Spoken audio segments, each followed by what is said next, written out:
लाल रंग के subscribe button दबा दी।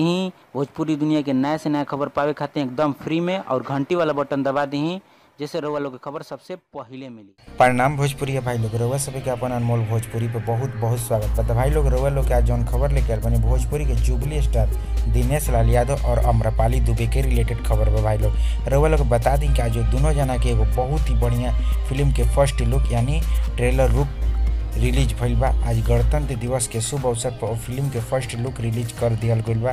रउआ लोग बता दी और दोनों जना के कॉम्बिनेशन जोड़ी बहुत ही अच्छा है फिल्म में दर्शावल गइल बा और रउआ लोग के काफ़ी पसंद है। तो रउआ लोग फिल्म के फर्स्ट लुक देखी जा अपने डिस्प्ले पर, रउआ लोग कैसन लागल रउआ लोग के बता दी। फिल्म बहुत ही अच्छा एगो रोमांटिक फिल्म बा भाई लोग, एक्शन से भी भरपूर बा, गाना भी रउआ लोग के एक से बढ़कर एक सुने के मिली।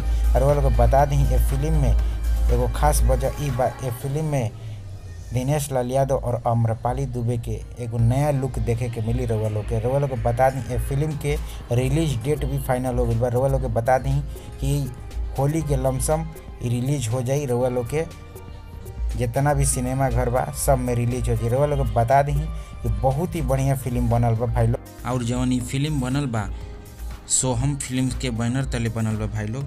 रउआ लोग बता दी फिल्म के जो प्रोड्यूसर बा राजेश कुमार वर्मा जी बने और बाबू भाई। रउआ लोग बता दी फिल्म के जो राइटर और डायरेक्टर बने मनोज नारायण जी बने। रउआ लोग बता दी बहुत ही बढ़िया फिल्म बनल बा, रउआ लोग काफ़ी पसंद आई और रउआ लोग देख के वीडियो बताएं जा रउआ लोग के फर्स्ट लुक कैसन लागल, और वीडियो के ज़्यादा से ज़्यादा शेयर करें जा। और रउआ लोग अभी तक अनमोल भोजपुरी पर नया बन जा तो जरूर सब्सक्राइब करें जा। तब तक खातिर बना रहें जा।